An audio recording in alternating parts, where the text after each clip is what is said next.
قد كفاني علم ربي من سؤالي واختياري. Orang yang bersolawat dapat rahmat dari Allah. Orang yang bersolawat kelak tempatnya paling dekat dengan Rasulullah nanti di hari kiamat. Orang yang banyak bersolawat akan mendapatkan syafaat daripada Rasulullah Sallallahu Alaihi Wasallam. Orang yang memperbanyak solawat, hajat-hajatnya dikabulkan. Kalau kesusahan, diberikan jalan keluar sama Allah. Berkatnya solawat. Berkatnya solawat itu macam-macam. Yuqdhal hawaij, dia punya hajat yang banyak. Kalau dia perbanyak solawat kepada Rasulullah, hajat-hajatnya dikabulkan oleh Allah Subhanahu Wa Taala. Sehingga dalam hadisnya banyak Nabi mengucap aktsiru, perbanyaklah solawat. Yang paling dekat dengan kau kelak di hari kiamat adalah yang paling banyak bersolawat saat di dunia. Para ulama menjelaskan al-iktsar, memperbanyak solawat itu paling sedikit dari kategori perbanyaklah solawat. Minimal kau baca 300 kali solawat dalam sehari semalam, jangan kurang, supaya bisa masuk dalam kategori orang yang memperbanyak solawat kepada Rasulullah Sallallahu Alaihi Wasallam. Apalagi di zaman-zaman seperti ini kita sudah harus lebih banyak bersolawat, dan solawat itu zikir. Al-Imam Abdullah bin Abil Haddad mengatakan Allah itu tahu manusia itu gampang bosenan, makanya Allah Subhanahu Wa Taala memberikan ketaatan itu macam-macam bentuknya. Zikir pun macam-macam, ada astaghfirullah, ada kalimat tauhid la ilaha illallah, ada tasbih, ada tahmid, ada solawat. Karena manusia itu punya tabiah bosen, malal. Kalau zikir itu cuma satu, ditakutkan dia nanti sumpek, bosen. Kalau bosen akhirnya dia nggak memperbanyak. Tapi ketika ada banyak macam ketaatan, engkau bisa taat dengan sholat, engkau bisa taat dengan berzikir, engkau bisa taat dengan Allah Subhanahu Wa Taala dengan bersedekah. Macam-macam taat, macam-macam zikir ini menjadikan supaya kita tidak putus untuk ingat kepada Allah Subhanahu Wa Taala. Jangan sampai bosan. Pada dasarnya manusia itu cepat bosan, tapi bukan berarti terus saya bosan dengan istighfar, saya tak ganti ini. Jangan gantinya kita karena bosan, tapi diselang-seling supaya kebosanan tadi tidak timbul.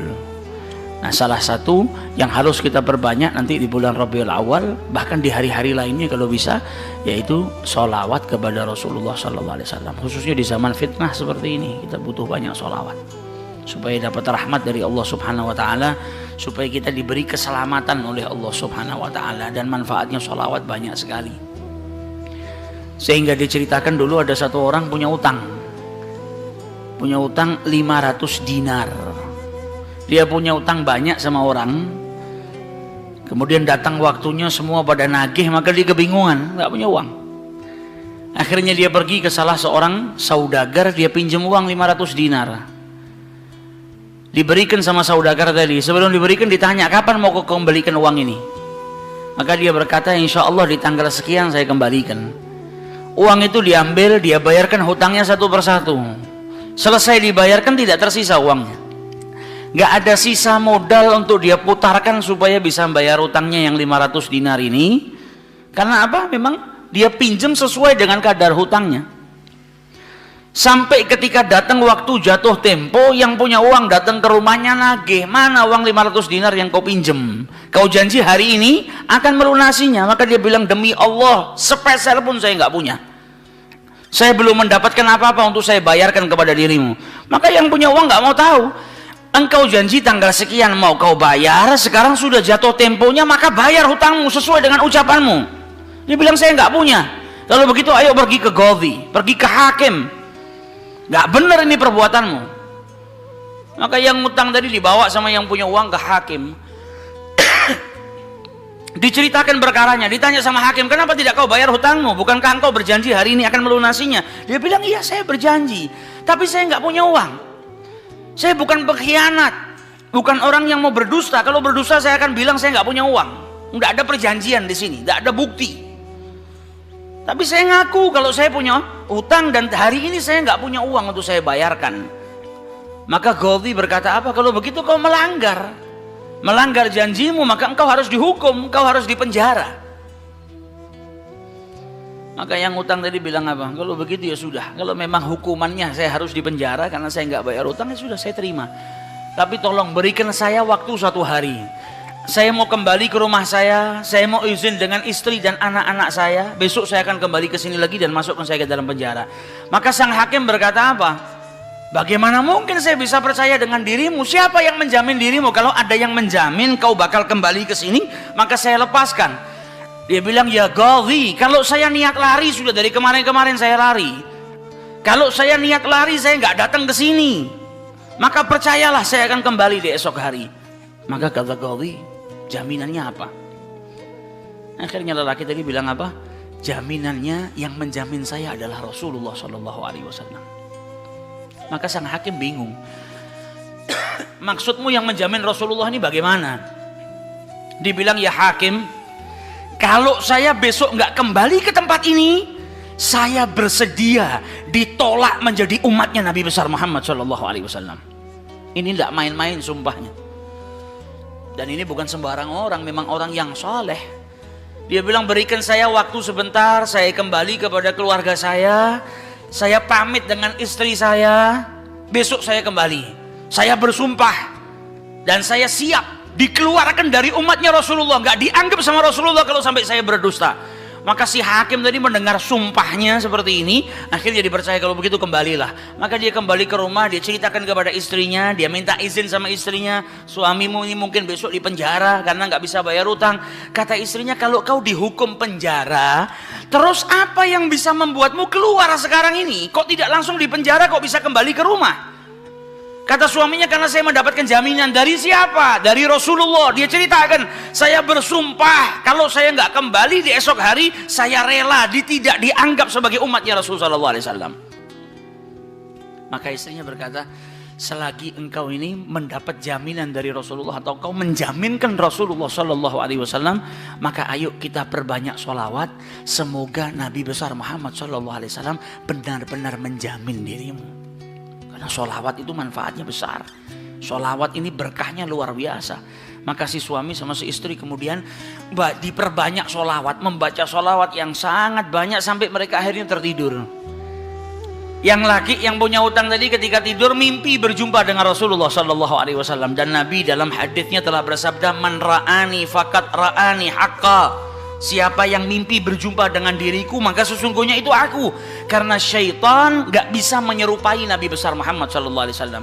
Dan orang yang dalam hatinya ada mahabbah, orang yang rindu, orang yang membersihkan dirinya, orang yang memang benar-benar ingin berjumpa dengan Rasulullah SAW, akan diperjumpakan oleh Allah Subhanahu Wa Taala dalam mimpinya ataupun dalam keadaan yaqdhatan. Karena Nabi pun menjelaskan ada orang-orang yang bisa melihat Rasulullah SAW dalam keadaan sadar. Sebagaimana dulu diriwayatkan ada seorang santri kepingin ketemu sama Rasulullah, pingin mimpi. Tanya sama gurunya, sama kiainya, ajarkan kepadaku caranya mimpi ketemu Rasulullah itu bagaimana. Kata kiainya, apa gampang. Nanti malam kau makan ikan asin yang banyak, setelah makan jangan minum, kau tidur. Maka dia bingung, apa hubungannya ikan asin dengan mimpi ketemu Rasulullah? Praktekkan. Ini kiai mau mendidik santrinya yang betul-betul kepingin berjumpa dengan Rasulullah, pingin mimpi dengan Rasulullah SAW. Maka malam hari datang, dia makan ikan 1 piring, setelah itu nggak minum, tidur. Bangun tidur dia pergi ke gurunya, marah, mana saya nggak ngimpi ketemu Rasulullah. Kata gurunya, apa yang kau impikan? Kau mimpi ngelihat apa? Kata santri tadi, saya mimpi ngelihat laut, ngelihat sungai, ngelihat hujan, ngelihat air terjun. Kata gurunya, karena sebelum tidur yang kau rindukan adalah air. Kau makan ikan asin sehingga kau kehausan. Yang kau rindukan dan kau dambakan air. Maka apa yang kau rindukan dan apa yang kau dambakan datang dalam mimpi. Coba setiap kali kau tidur kau rindu dengan Rasulullah. Coba setiap kali kau tidur kau ingin sekali dan minta sama Allah Subhanahu Wa Taala akan diperjumpakan dengan Rasulullah SAW. Maka kau akan diperjumpakan dengan Nabi besar Muhammad SAW. Nah, ini yang diajarkan sama para ulama.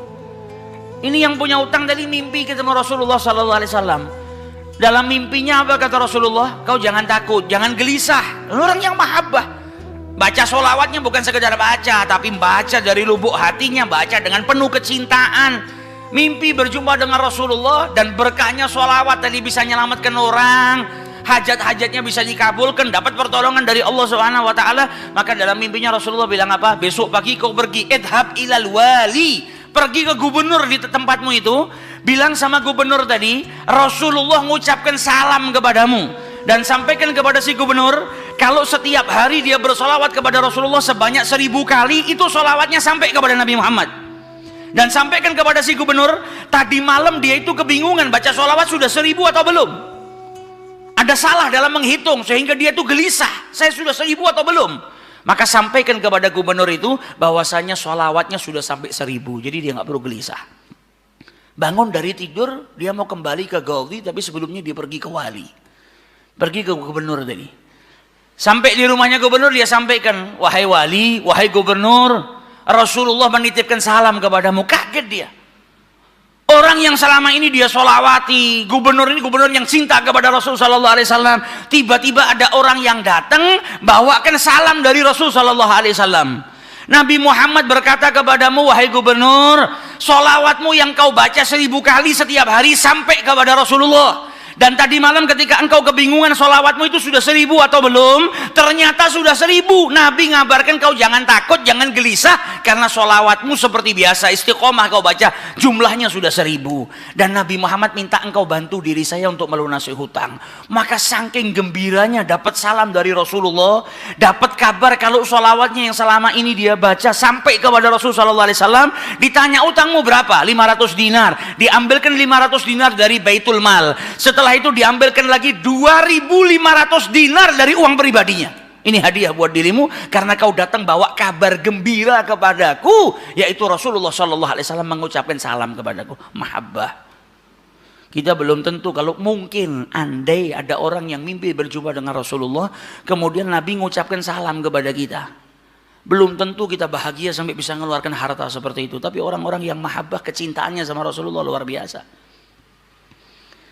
Maka dia pulang dari rumahnya si gubernur tadi bawa uang 3.000 dinar. Utangnya cuma 500 dinar. Berkat sholawat dia bisa melunasi hutangnya. Maka dia pergi ke rumah qadhi, sebagaimana janjinya dia akan kembali. Dia ketuk pintu rumah qadhi, maka qadhi tadi ketika buka pintunya langsung memeluk orang tersebut, nangis yang luar biasa dan berkata apa? Alhamdulillah, berkat dirimu tadi malam saya mimpi ketemu Rasulullah Sallallahu Alaihi Wasallam. Kata Rasulullah apa? Kalau engkau membantu orang yang punya utang itu untuk melunasi hutangnya, maka aku akan membantumu kelak di hari kiamat. Diambilkan uang 500 dinar diberikan kepada orang tersebut. Sampai Ghazinya pun diimpiin sama Rasulullah Sallallahu Alaihi Wasallam. Keluar dari rumahnya Ghazi bawa uang berapa? 3.500 dinar. Dia pergi ke tempat orang yang dia utangi mau bayar utangnya. Ketika sampai di rumah orang tersebut, orang yang dia utangi tadi sudah berada di depan rumah nunggu kedatangannya. Ketika ini yang punya utang datang, langsung dipeluk, dicium, sambil menangis mengucapkan terima kasih, berkat dirimu tadi malam saya mimpi ketemu Rasulullah. Kata Rasulullah, kalau kau bebaskan utangnya fulan, kelak kau akan aku bantu, aku berikan syafaat kepadamu di hari kiamat. Utangmu jangan dibayar, dan ini ada hadiah untukmu 500 dinar. Berangkat dari rumah punya utang 500 dinar. Berkat mimpi berjumpa dengan Rasulullah, utangnya terlunaskan dan ada tambahan 4.000 dinar. Berkat apa? Berkat sholawat yang dibaca kepada Rasulullah Sallallahu Alaihi Wasallam. Jadi kita kalau baca sholawat ini bukan hanya berkahnya nanti di akhirat, bukan hanya nanti kita dapat syafaatnya Nabi, bukan hanya nanti kita dapat tempat yang dekat dengan Rasul Sallallahu Alaihi Wasallam.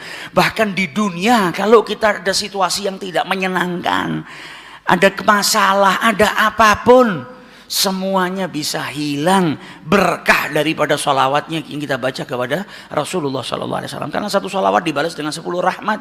Satu rahmatnya Allah, kita punya masalah sebesar apapun bisa hilang kalau kita mendapatkan satu rahmat dari Allah Subhanahu Wa Taala. Sedangkan orang yang bersholawat kepada Rasulullah Sallallahu Alaihi Wasallam, maka dia mendapatkan 10 rahmat daripada Allah Subhanahu Wa Taala.